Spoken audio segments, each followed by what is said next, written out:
Hello, I'm Robert Jordan with Jordan Engineering. Over the last year or maybe a little bit more, I've been working on a system to gather and organize information about Jasper County's road system. I've done this at the request of the county manager and county commission to help provide data and organization of that data to make it easier for staff and commissioners to make decisions about road funding and the order of the funding and other purposes as well about the road system. And I'm going to kind of use this format to kind of go through the ranking system that I've developed, which you can see on the screen is called, I'll call it JaRRS, just for short, Jasper Road Ranking System. And I'm going to tell you what's in it, a little bit about how we got the information, how it's compiled by the system, and how it uses that information to rank roads from top to bottom based on their need for attention and repair and so forth. So I'll try to go through it pretty quickly and cover the high points. So here we go. What, why, and how? Well, what is it? What is JaRRS? It's a road ranking system, as I've already said. It's essentially just a fancy Excel database. It's a spreadsheet. There are lots of ways to do this that are much more complicated, much better, frankly, and a lot more expensive. But we're trying to do this very cost effectively and in a way that is cheaper, frankly, than what you would need in a big metropolitan area, but still gets the job done. And it takes all this road data that I put in there, and it allows us to rank these roads, as I've said, based on all sorts of factors, which I'll cover in just a moment. And why did we do it? We did it for decision makers, to give them additional tools. Calculating long-term maintenance cost is possible. Those costs are not necessarily exact, but it gives us an idea about how much we spend per year and where that money might go, and if we have a road that we might want to do fourth on the list, we kind of have an idea about how much money we're going to spend in what year. We can use this tool maybe for obtaining grants, all sorts of things that might come up as we begin to use it more. And how does it work? Well, it takes all sorts of data, which I'll explain, and it's got data on every paved road in the county, and uses that data to calculate ranking factors, and then sums those factors up to determine the roads in most need of attention. Here's the data that we have in the spreadsheet now. The name of the road, the county road number, the classification, major, minor, or local, which I'll cover in a minute, the road length, surface condition, which it plays a big part in this system, the average daily traffic, you know, how much use does the road get, the width, speed limit, how many homes are on the road, and you can see over the right just kind of a snapshot of what part of the spreadsheet looks like. There's a lot of numbers and columns and rows. All right, this slide shows the ranking factors that go into the JaRRS final ranking number, and it shows the weight that each of those is given in determining that final ranking factor. The biggest one is surface condition of the road. That's 38%. What condition is the asphalt or the surface triple surface treatment in? Are there lots of potholes? Is it cracking? If it's in bad shape, you know, it will deteriorate quickly in the future. This is also the factor that is going to be driving most of the impression of the road by the public. Is it rough? Is it bumpy? So forth.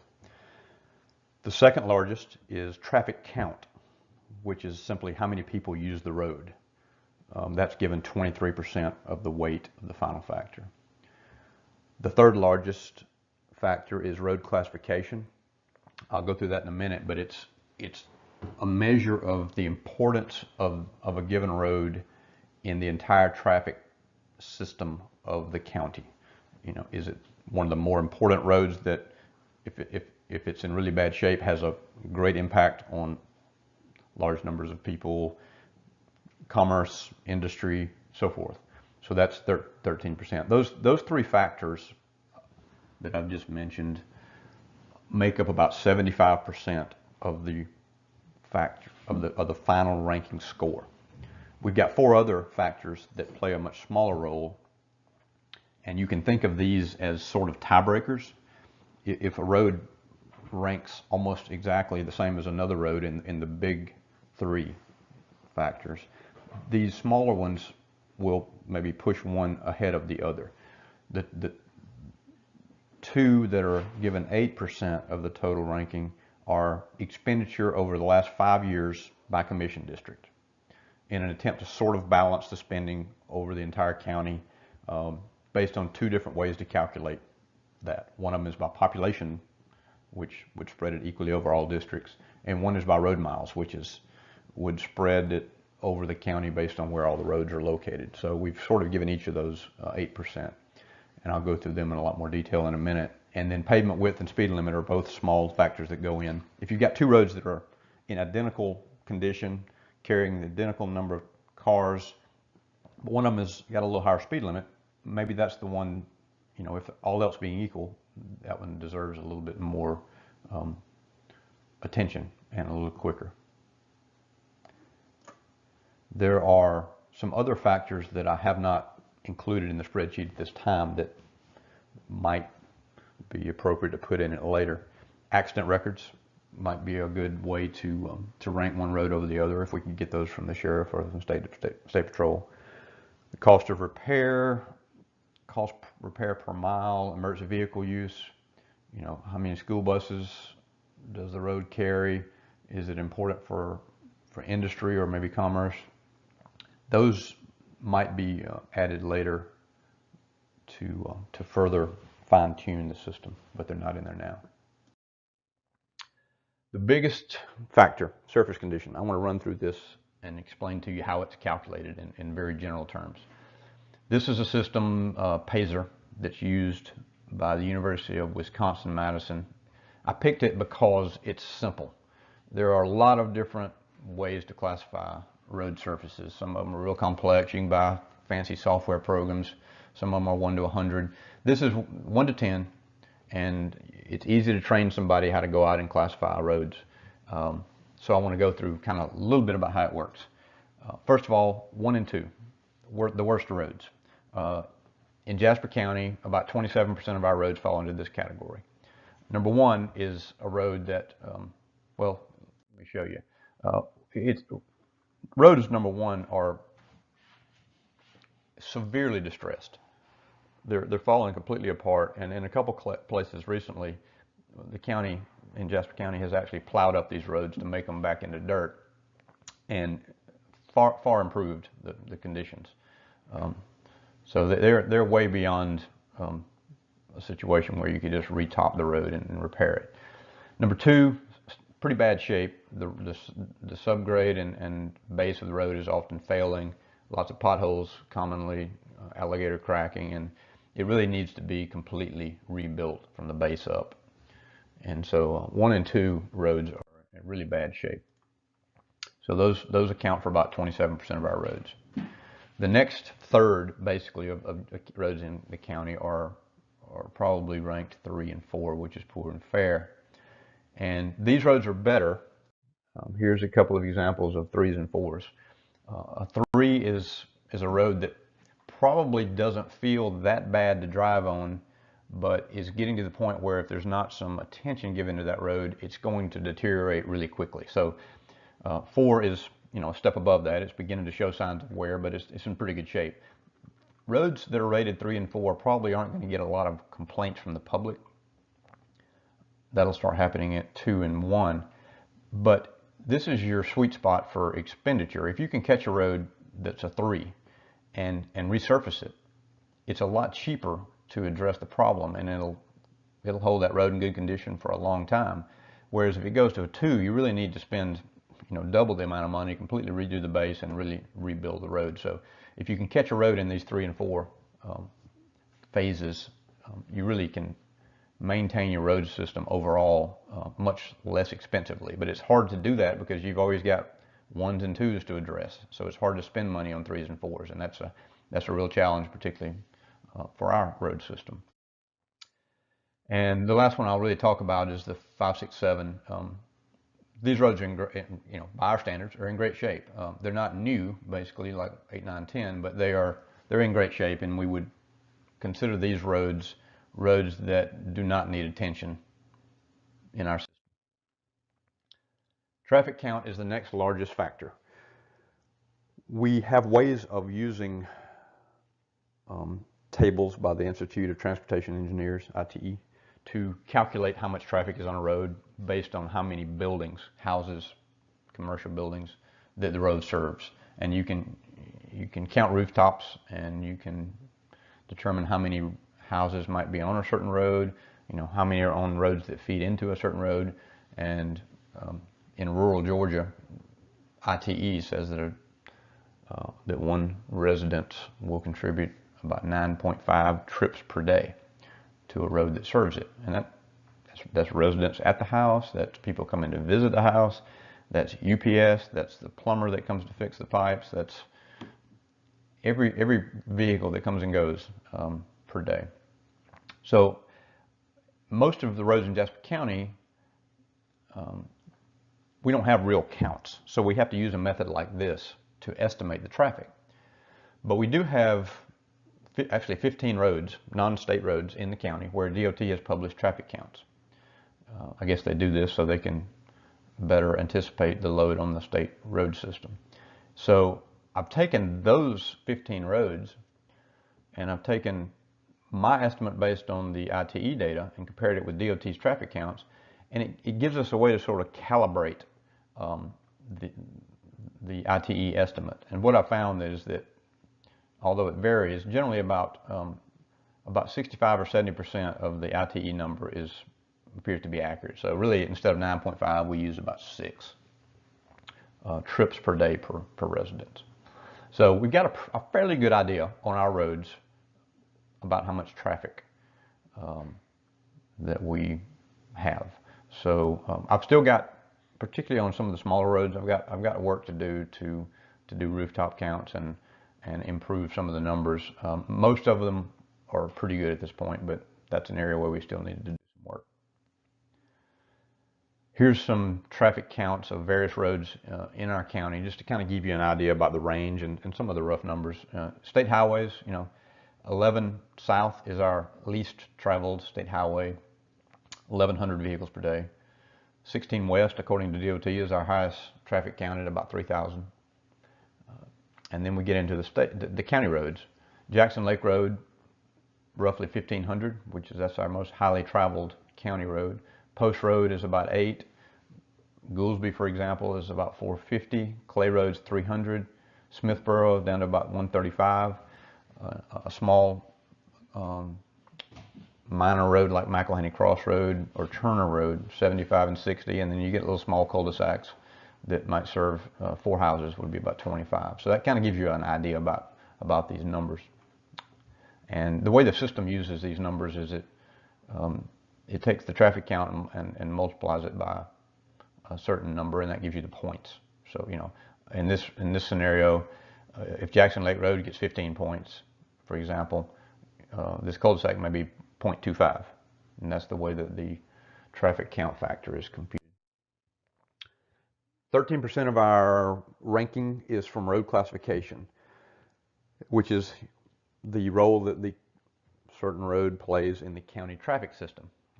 And this is important because attention to more major roads versus local roads has a bigger impact on the entire population of the county in general, has a bigger impact on emergency vehicles, on buses, commercial activity, industrial activity. So that's why we have a factor for road classification system. And I've broken these down into major, minor, and local. The major roads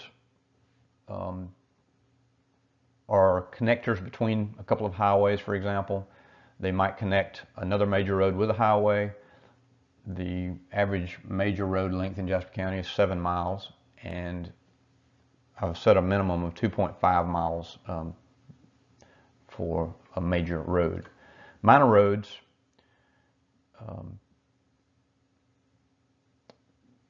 they take traffic from local roads, dirt roads, and basically funnel it into the major ones or into state highways.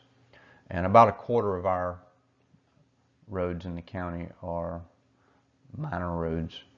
Their average length is 2 miles, and these are roads like Avant Road, Bar Bridge, Aikenton. They're important, but they're not primary connectors. And then local roads are mainly residential. A lot of times they transition to dirt at one end. Sometimes they're dead ends, subdivision streets, that type of thing. Those are local. The major roads in Jasper County make up 40% of our road system, 82 miles. And this is all of them. You can look down through this list, and I won't read them out, but these are the roads that are considered major roads in our county road system. Now we're going to get to the expense balancing factors. These each make 8% of the total road score, and I'm going to tell you how they're calculated.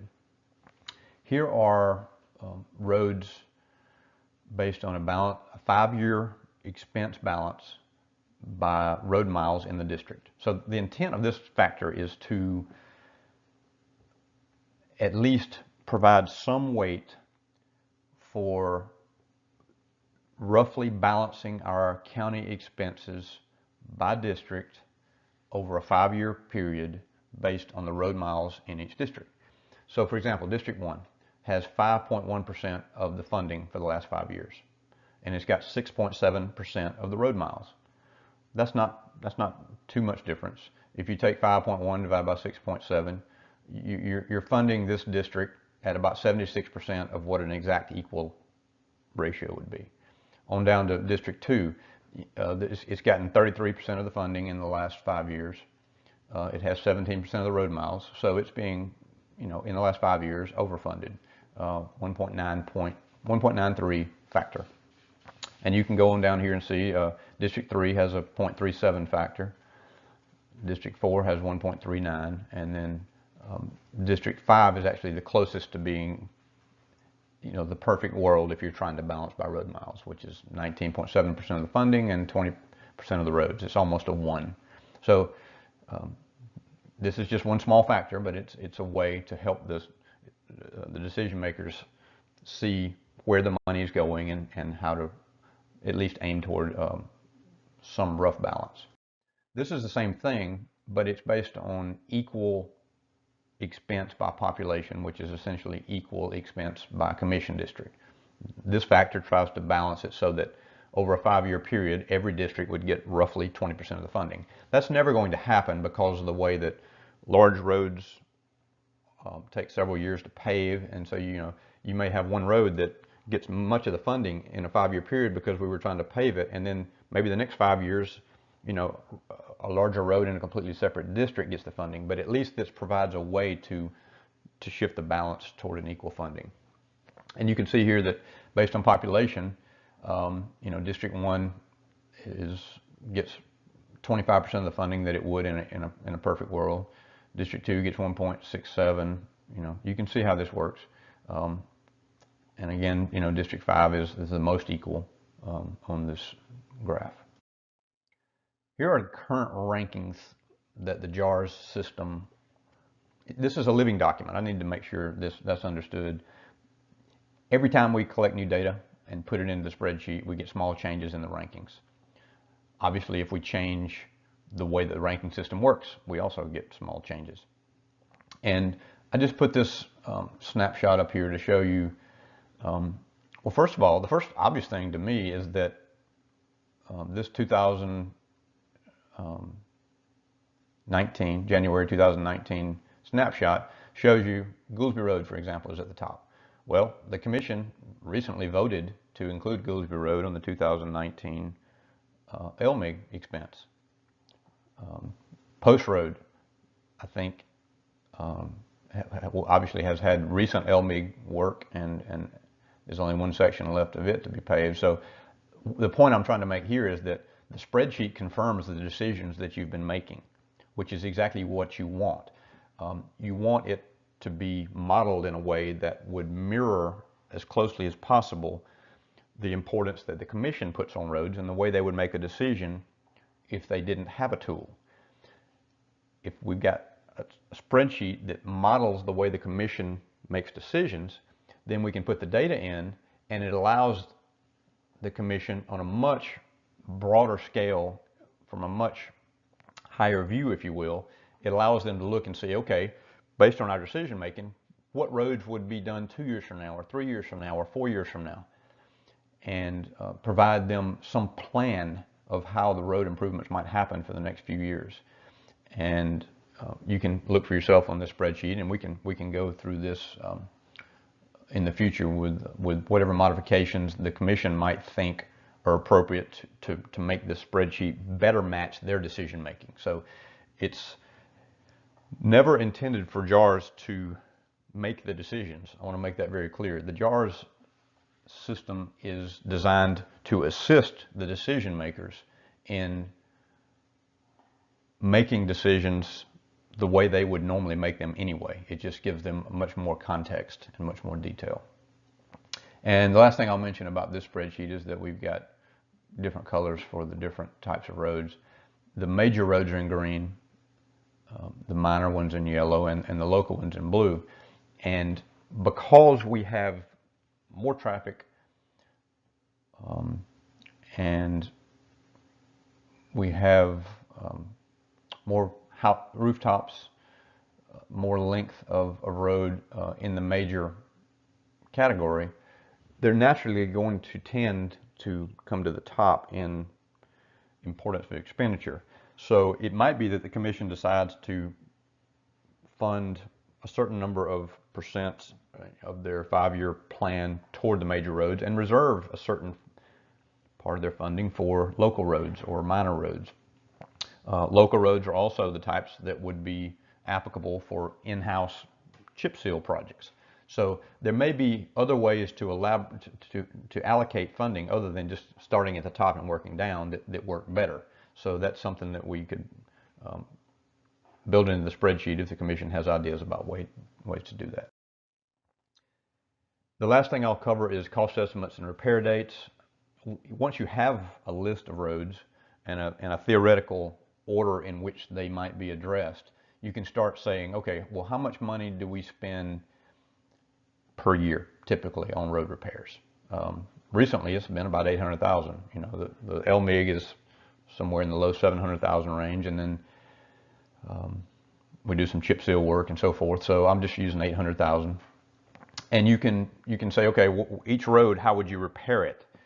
Some of them are conducive to chip seal, some triple surface treatment, some full depth reclamation, and you can start to say, okay, well, this type of repair for this road, and you can apply some inflation factors. You know how much you're spending per year, so you can get to a situation where you have a list of roads in order of repair. And in this very theoretical little snapshot, okay, Jackson Lake Road, number 7, just take it for example. Let's just say that the commission has chosen to put it in this order. It'll be paved in 2023, and this will be the cost, you know, based on inflation of the repair and the cost of the funding that is allocated. And that's done for every road all the way from top to bottom.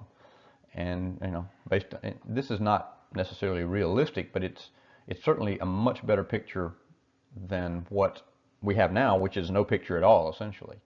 So, you know, in this particular snapshot, you know, Raven Road down here would be paved in 2039.